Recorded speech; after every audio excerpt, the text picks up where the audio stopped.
बात करते हैं बदलते समय में परिवारों में आ रहे बदलाव की। अगर घर में नास्तिक माहौल है, पैसों की बर्बादी होती है और छोटी छोटी परेशानियों में लोग तनाव में आ जाते हैं, तो ऐसे में घर में पारद से बनी कौन सी चीज़ आपको ज़रूर रखनी चाहिए, बता रहे हैं पंडित जी। पंडित जी, ये अमूमन आम प्रॉब्लम है घर में, तो पारद कैसे समस्या को दूर कर सकते हैं? देखो विपिनेश, आज के 40 साल पहले के हिंदुस्तान में 2-4 गांवों में ढूंढने पर एक आध दिमाग के रोगी मिलते थे, और आज 40 सालों में कोई ऐसा घर नहीं है जिस घर में 1-2 दिमाग के रोगी न हो। कोई नींद की गोली खा रहा है, कोई एंजाइटी की गोली खा रहा है, कोई डिप्रेशन की गोली खा रहा है, मतलब हर घर में।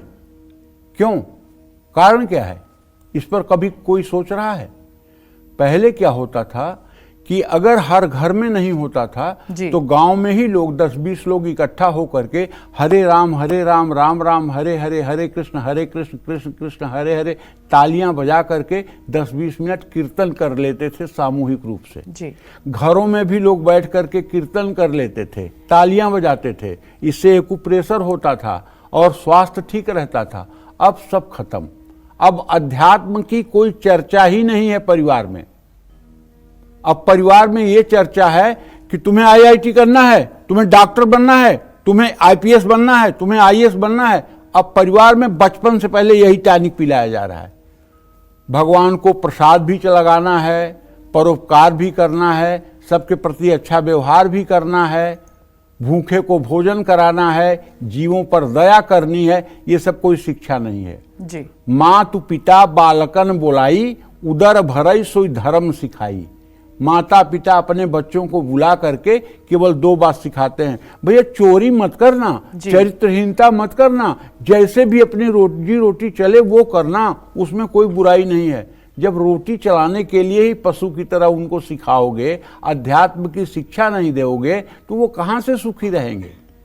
तो चाहे पारे को ले आके रख लो और चाहे और कोई अमृत ले आके रख लो, अगर आपके अंदर अध्यात्म बल नहीं है, आपके अंदर मानवता उच्च कोट की नहीं है, तो ये सब चीजें बेकार हैं जी। साफ बात। ये मत कोई कल क्लेम करना कि पंडित जी आपने तो कार्यक्रम में बताया था कि पारे का ये रख लो तो ये हो जाएगा। अरे अपना कर्म भी ठीक करो। अगर कर्म ठीक करोगे, हाँ, आप दवाई खाइए और दवाई के साथ परहेज मत करिए। खांसी आ रही है, खांसी का सिरप पीजिए और आइसक्रीम खाइए, तो कहिए दवाई नहीं फायदा कर रही है।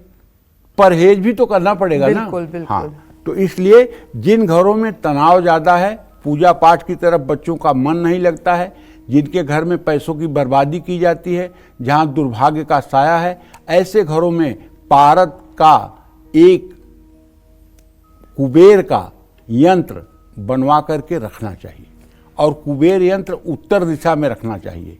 और यदि आप कुबेर यंत्र की पूजा करेंगे और कुबेर यंत्र का आवाहन पूजन करेंगे, तो निश्चित रूप से आपके घर में सुख समृद्धि रहेगी। जय मां विंध्यवासिनी।